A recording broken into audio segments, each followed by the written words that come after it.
Solar charging station করতে হবে। বিদ্যুৎ বিভাগের খসড়ায় বলা হয়েছে জাতীয় মহাসড়কে নির্দিষ্ট দূরত্বে electrical vehicle charging station PPP অথবা প্রাইভেট ইনভেস্টমেন্ট। পরে আমরা আসছি ভোক্তার অধিকার ও নিয়ন্ত্রণ সুরক্ষা। জনস্বার্থের সবচেয়ে বড় পার্থক্য হলো অধিকার নীতিতে আছে নাকি আইনে করছে বলে। এটা আমাদের একটা দার্শনিক প্রশ্ন। বিআরসি ও ট্যারিফ শাসন এই জায়গায় ভোক্তা প্রস্তাবের প্রস্তাব হচ্ছে নবায়নযোগ্য বিদ্যুৎ ক্রয় মূল্য হার বিআরসি নির্ধারণ করবে। আর বিদ্যুৎ বিভাগের খসড়া বলা আছে বিআরসির মাধ্যমে tariff oblique benchmark electric vehicle charging tariff কিছু পলিসি সংশোধনের ভূমিকা নেয়।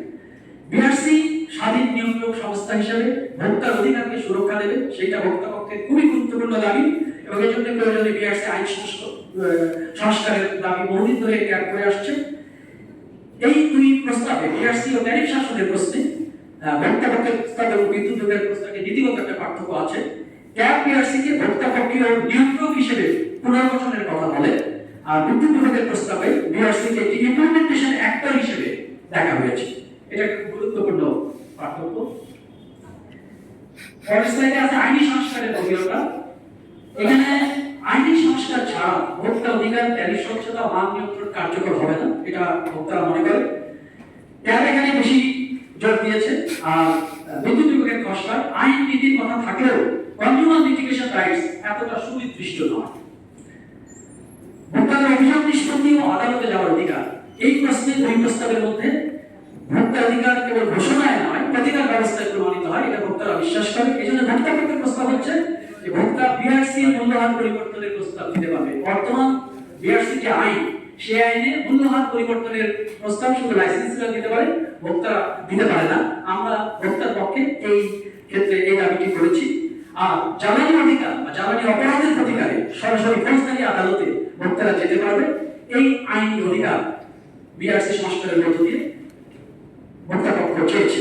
অন্যদিকে বিদ্যুৎ বিভাগের খসড়ায় এটাকে just transition of stakeholder মতামত ও গ্রিভেন্স রিঅ্যাড্রেসের উল্লেখ আছে। ট্যাব এখানে ভোক্তাকে অ্যাক্টিভ রাইটস হোল্ডার করে বিবেচনা করে, আর বিদ্যুৎ বিভাগ ভোক্তাকে বেনিফিশিয়ারি বা স্টেক হোল্ডার হিসেবে রাখে। এই হলো এটার পার্থক্য। সিদ্ধান্ত গ্রহণে নাগরিকের ভোক্তা প্রতিনিধিত্ব, আমরা মনে করি ভোক্তাদের পক্ষে যে জাতীয় টাস্ক ফোর্স, এখানে একটা জাতীয় টাস্ক ফোর্সের কথা এসেছে। জাতীয় টাস্ক ফোর্সের সুশীল সমাজ ভোক্তা প্রতিনিধি কমপক্ষে 1/3 রাখতে হবে, এটা ভোক্তা পক্ষের দাবি। বিদ্যুৎ বিভাগের খসড়ায় বলা আছে যে ফোকাল পয়েন্ট, ডিপার্টমেন্টাল ফোকাল পয়েন্টের কথা তারা বলছে। ভোক্তা প্রস্তাব হচ্ছে যে এই মনিটরিং এর ক্ষেত্রে ইউজিসি অথবা পাওয়ারসেল মনিটরিং সেল এবং বিশ্ববিদ্যালয়কে অন্তর্ভুক্তির একটা ব্যবস্থা আসছে। আমাদের একটা সম্মানিত অতিথি এসেছে, আপনারা একটু নিয়ে এসে বসেন, আমাদের যারা আছেন বলি। বাস্তবায়ন অর্থায়ন ও বাজার কাঠামো, এটা একটা পার্থক্য আছে, বিশেষ করে রুটকম সোলার বাস্তবায়ন পদ্ধতিতে। বিদ্যুৎ বিভাগ এনফোর্সমেন্ট কাঠামো শক্তিশালী করে, তবে জবাবদিহিবিহীন। আর ক্যাব অ্যাফোর্ডেবিলিটি ফ্যাক্টর প্রোটেকশন শক্তিশালী, জবাবদিহি চায়। ভূমিভিত্তিক বা ইউটিলিটি স্কেল সোলার, এখানে জমি জীববৈচিত্র্য বাস্তুচ্যুতির জনস্বার্থের কেন্দ্রীয় প্রশ্ন, এটা খুব গুরুত্বপূর্ণ। আমাদের এখানে ডেভেলপমেন্ট মানে জমি জীববৈচিত্র্য বাস্তুচ্যুতি নিয়ে একটা সংশয় তৈরি হয়, জনমনে একটা সংশয় হয়, নানা রকম আইনি লড়াই হয়। এইখানে ভোক্তা পক্ষের প্রস্তাব হচ্ছে বিনামূল্যে জমি, green connection, tariff, পিপিও, environmental approval আগে নিশ্চিত করার কথা। বিদ্যুৎ বিভাগের খসড়ায় বলা আছে কৃষি জমি ব্যবহার সীমিত, জীববৈচিত্র্য পরিবেশ বিবেচনা, বাস্তুচ্যুত কমানোর নীতি। এখানে বিদ্যুৎ বিভাগ ল্যান্ড, সোশ্যাল সেক্টরস ও ব্যাংক ইউটিলিটি বেশি স্পষ্ট করেছে। কস্ট ও পাবলিক রিসোর্স প্রোটেকশন প্রশ্নে বেশি সতর্ক। এটা খুব গুরুত্বপূর্ণ জায়গা, কারণ আমরা যদি ফুলবাড়ি কোল মাইনিং এর কথা চিন্তা করি বা জনস্বার্থে এসব উন্নয়নের সঙ্গে জনগণের যে মতপার্থক্য তৈরি হয়, সেই জায়গাগুলোকে বিবেচনায় রেখে রাখা হয়েছে। অর্থায়ন কাঠামো, এখানে ভোক্তা পক্ষ কর সুবিধা, স্বল্প সুদের ঋণ, দীর্ঘমেয়াদী অর্থায়ন, গ্রিন ফাইন্যান্স, ওপেক্স সহায়তার কথা বলেছে। আর বিদ্যুৎ বিভাগ renewable energy development fund, GCF, GF, refinance, credit guarantee, SME package, bond এবং স্টক মার্কেট ফিন্যান্সিং এর কথা বলেছে। প্রণোদনা ও নীতি সহায়তার ক্ষেত্রে বিদ্যুৎ বিভাগ import duty nationalisation, tax holiday, local assembly বা backward linkage, net metering digitisation, helpline, support desk, private supply list এগুলোর কথা বলেছে। একই ধরনের আর্থিক প্রণোদনা চাই, তবে সকল উদ্যোক্তার জন্য অভিন্ন নীতি ও ওপেক্স সাপোর্টে জোর দিয়েছি। লাইসেন্সিং ও প্রতিযোগিতা, ভোক্তাপক্ষের উন্মুক্ত প্রতিযোগিতা ভিত্তিতে রিনিউয়েবল এনার্জি ব্যবসা ও প্রজেক্ট লাইসেন্স দেওয়ার কথা বলেছে। বিদ্যুৎ বিভাগ টেন্ডার ডকুমেন্টস, এগ্রিমেন্টস, গাইডলাইন সহজীকরণ এগুলোর কথা বলেছে। এখানে একটা মৌলিক পার্থক্য আছে। কম্পিটিশনকে রেগুলেটরি জাস্টিসের সাথে বেঁধেছে, এটা খুব ইম্পর্টেন্ট জিনিস, রেগুলেটরি জাস্টিস। আর অন্যদিকে বিদ্যুৎ বিভাগ কম্পিটিশনকে প্রজেক্ট অ্যাক্সিলারেশনের সঙ্গে বেঁধেছে, ফলে এখানে একটা পার্থক্য তৈরি হয়েছে। কার্বন ক্রেডিট ও আয় ব্যবহার, এটা নতুন ক্লাইমেট ফাইন্যান্স জনস্বার্থে কাজে লাগাতে ক্লিয়ার বেনিফিট শেয়ারিং দরকার। এক্ষেত্রে বিদ্যুৎ বিভাগ কার্বন ক্রেডিট নিবন্ধন সহ অন্যান্য বিষয় বলেছে। ট্যাক্স পোষণ করতে কার্বন ক্রেডিট আলাদা মেজর অপারেশনাল সেকশন হিসেবে ক্যাডের মধ্যে এটা নেই। সামাজিক ও পরিবেশগত জনস্বার্থ, এটা জাস্ট ট্রানজিশনের কাঠামো। এখানে বিদ্যুৎ বিভাগ জাস্ট ট্রানজিশন অংশ খুব গুরুত্বপূর্ণ। ক্যাডের এনার্জি জাস্টের দর্শনের সাথে এটা মিলে গেলে নীতি আরো সম্পন্ন হবে। এখানে একটা সমন্বয়ের সম্ভাবনা প্রস্তাবনা রয়েছে। জমি কৃষি ও জীববৈচিত্র্য সুরক্ষা, যে কথাটা আমি একটু আগে বলেছিলাম, যে জমি ব্যবহারে ভুল সিদ্ধান্ত জনস্বার্থকে সরাসরি ক্ষতিগ্রস্ত করতে পারে। ফলে এখানে ভোক্তাপক্ষের প্রস্তাব হচ্ছে ইউটিলিটি স্কেল প্রজেক্টে ল্যান্ড, গ্রিড, এনভায়রনমেন্টাল অ্যাপ্রুভাল আগে নিশ্চিত করা, জমি হারিয়ে মেগা প্রকল্পের জমি কমাতে চায় এবং বেশি বড় প্রকল্প অনুৎসাহিত করে।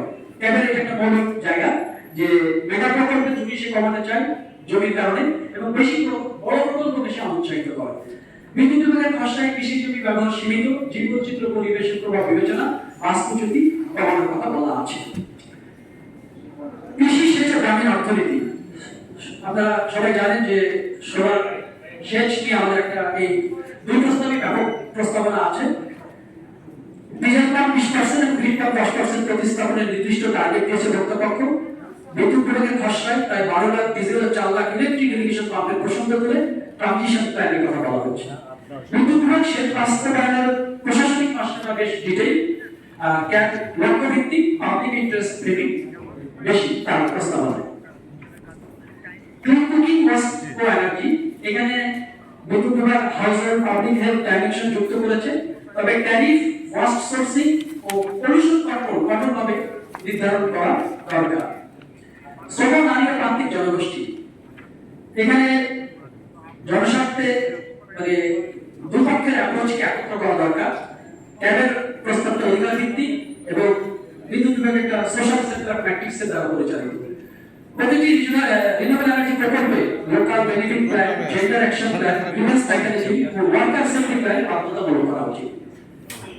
গ্রিড মডার্নাইজেশন এবং এই যে ব্যাটারি এনার্জি স্টোরেজের কথা বলা হচ্ছে, এখানে বিদ্যুৎ বিভাগ গ্রিড সেকশন বেশ শক্তিশালী তাদের প্রস্তাবনা। তবে গ্রিড আপগ্রেড কস্ট কার উপর পড়বে, কনজিউমার ট্যারিফ না প্রজেক্ট ডেভেলপার, তা স্পষ্ট করতে হবে। ট্যাব সবসময় প্রাইসিং এর ব্যাপারটাকে একটু গুরুত্ব দেয়, কারণ শেষ পর্যন্ত প্রাইসিং তো ভোক্তার উপরে আসে, কাজে সেখানে তার একটা কনসার্ন আছে। ট্যাব স্বল্পমেয়াদী বিতরণ লাইনের মাধ্যমে আয় উন্নয়ন সীমাবদ্ধ রাখতে চায়, চাহিদা বৃদ্ধির সাথে সামঞ্জস্য রেখে গ্রিড উন্নয়ন ধাপে ধাপে করতে চায়। মনিটরিং কাঠামো, ভোক্তাবাস্তব এখানে একটা প্রস্তাব করেছে যে ইউনিভার্সিটি গ্র্যান্ট কমিশন এবং পাওয়ার সেলের আওতায় মনিটরিং সেল তৈরি করা এবং বিশ্ববিদ্যালয় সমূহকে মাঠ পর্যায়ে অন্তর্ভুক্ত করা। বিদ্যুৎ বিভাগের খসড়া বলা আছে পাওয়ার ডিভিশন স্টেটার রেজাল্ট বেস অনলাইন ড্যাশবোর্ড তৈরি করে সেটা করবে। এই দুটার একটা সমন্বয় হলে মনিটরিংটা হয়তো আরো শক্তিশালী হবে। গবেষণা উদ্ভাবন পাইলট টিম, এখানে কোয়ান্টিফাইবল পাইলট টার্গেট দেয় আর বিদ্যুৎ বিভাগ institutional research and development ecosystem দেয়। দুইটা একত্রে করলে হয়তো মান এবং ব্যয়বৃদ্ধি নিয়ন্ত্রণ শক্তিশালী করা যাবে। মান নিয়ন্ত্রণ ও যন্ত্রপাতির দায়বদ্ধতা, এটাও ভোক্তা পক্ষের প্রস্তাবে মান নিয়ন্ত্রণকে কনজিউমার রাইটস ইস্যু হিসেবে দেখে। বিদ্যুৎ বিভাগ এটাকে কিছুটা অফিসিয়াল পার্সপেক্টিভে দেখে। জনস্বার্থ চুক্তি ও সংশোধন প্রস্তাব, এখানে আমরা পাবলিক ইন্টারেস্ট রিস্ক ম্যাপের একটা কম্পারিজন দিয়েছি। এখানে মূলত যেটা হয়েছে যে জনস্বার্থে বিআরসি অ্যাক্ট অ্যামেন্ডমেন্ট এবং পাবলিক হিয়ারিং বাধ্যতামূলক করার কথা ক্যাপ বলেছে, ওইটা নিয়ে আমরা জোর দিয়েছি। এখন বিদ্যুৎ বিভাগের খসড়া কতটা শক্তিশালী দিক নিয়ে আমরা আলোচনা করি। বিদ্যুৎ বিভাগ যে খসড়া প্রসঙ্গপত্র প্রণয়ন করেছে, এটা সরকারি ড্রাফট হয় বাস্তবায়ন ও কোঅর্ডিনেশন দিকে চাইবে বেশি। এই শক্তিগুলোকে পাবলিক অ্যাকাউন্টেবিলিটি ছাড়া মানে কার্যকর করা কঠিন। এই কাঠামো প্রজেক্ট ফ্যাসিলিটেশন হেভি হয়ে যেতে পারে, ফলে জনসাধারণের জন্য ঝুঁকি হতে পারে। এখানে একটা বিবেচনার দিক আছে। ভোক্তা প্রস্তাবের পাকের প্রস্তাবে জনস্বার্থে শক্তিশালী দিক হচ্ছে যে ভোক্তা প্রস্তাবের নীতি কেন্দ্রে জ্বালানি সুবিচার, ভোক্তা অধিকার, অভ্যুত্থানমুক্ত খাত জোর দেওয়া হয়েছে। টাস্কফোর্সকে সুশীল সমাজ ভোক্তা প্রতিনিধি পক্ষে 1/3 মেম্বার রাখার কথা বলা হয়েছে। উপজেলা ভিত্তিক চার্জিং স্টেশনের কথা বলা হয়েছে। ক্যাব এই প্রস্তাবকে শক্তিশালী করতে, ক্যাডার প্রস্তাবকে শক্তিশালী করতে বিদ্যুৎ বিভাগের স্টাইল, গ্রিড, ফিনান্স ও ইমপ্লিমেন্টেশন টিকে যুক্ত করা দরকার। এখন যে ক্যাবগুলো পাবলিক ইন্টারেস্টের জন্য জরুরি, দুই নথি মিলিয়ে কিছু স্পষ্ট করা দরকার। একটা হচ্ছে ট্যারিফ পাস থ্রু, প্রণোদনা সস্তা ঋণের সুবিধা ভোক্তা ট্যারিফ কতটা কমবে, এটা একটা প্রশ্ন। পিপিএ ডিসক্লোজার, সব PPA tariff assumptions, capacity factor, curtailment risk public হবে কি, এটা একটা প্রশ্ন। কার্বন রেভিনিউ, কার্বন ক্রেডিটের শেয়ার কনজিউমার, কমিউনিটি, ইনভেস্টর কিভাবে নির্ধারিত হবে। ল্যান্ড কনসেন্ট, কৃষক, জেলে, স্থানীয় জনগোষ্ঠীর ফ্রি প্রায়র ইনফর্ম কনসেন্ট থাকবে কিনা। কোয়ালিটি লায়াবিলিটি, মানবিক প্যানেল, ইনভার্টার, ব্যাটারি এগুলো মানবিক হয়, তাদের ক্ষতিপূরণ কে দেবে। Battery energy storage system, smart grid খরচ কনজিউমার ট্যারিফে যাবে নাকি এটা প্রজেক্ট কস্ট হবে। সুতরাং এখানে একটা মৌলিক প্রশ্ন থাকছে এই জায়গাগুলোতে।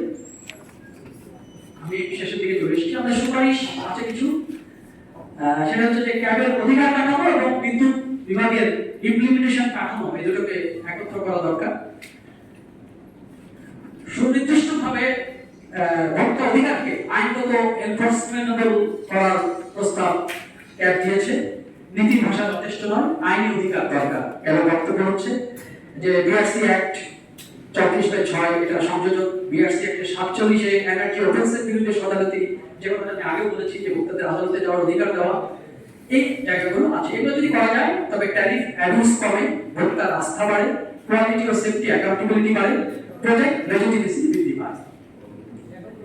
বিআরসি ভিত্তিক স্বচ্ছ ট্যারিফ কাঠামো বাধ্যতামূলক করা আমাদের স্পষ্ট প্রস্তাব যে বিআরসি যদি স্বাধীন না হয়, মানে এটা আমাদের নীতিবার্তা, তাহলে রিনিউয়েবল এনার্জি মার্কেট আবার নতুন অলিগোপলি তৈরি করতে পারে। আমরা জীবাশ্ম জ্বালানির ক্ষেত্রে ভোক্তাদের যে যন্ত্রণা দেখেছি, যে অলিগোপলির সৃষ্টির সিস্টেম অবকাঠামোকে দেখেছি, যে ন্যূনতম অবকাঠামো স্ট্রাকচার আছে, যাতে নবায়নযোগ্য জ্বালানির ক্ষেত্রে এটা না হয়, ভোক্তারা রিলিফ পায়, তাদের ভোক্তা অধিকার জ্বালানি সুবিচার সুনিশ্চিত হয়, সেটা আমাদের চাওয়া।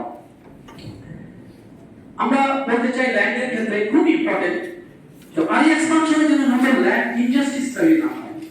মানে জনস্বার্থের শর্ত হচ্ছে যে শুধু মেগাওয়াট না, বিদ্যুৎ পাচ্ছি মেগাওয়াট না, land justice, livelihood justice, environmental জাস্টিসও কেপিআই হতে হবে।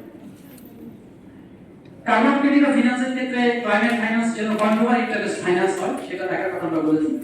মনিটরিং এর ক্ষেত্রে আমরা বলেছি যে ড্যাশবোর্ড থাকবে, কিন্তু ইন্ডিপেন্ডেন্ট ভেরিফিকেশন না থাকলে ডাটা ক্রেডিবিলিটি, তবে এটা একটা ভোক্তার নতুন প্রস্তাব, যেটার সঙ্গে ইউনিভার্সিটি গ্র্যান্ট কমিশন এবং বিশ্ববিদ্যালয়গুলোকে এই কাজে সম্পৃক্ত করা। আমরা যদি কৌশলপত্র শক্তি একত্র করার প্রস্তাব দিচ্ছি, আমরা বলছি যে ইনভেস্টর ফ্রেন্ডলি এবং কনজিউমার প্রোটেক্টিভ এই দুটা পরস্পর বিরোধী নয়, এটা একে অপরের শর্ত হিসেবে দেখা যায়। আমি আলোচনা শেষ পর্যায়ে এসেছি। আমাদের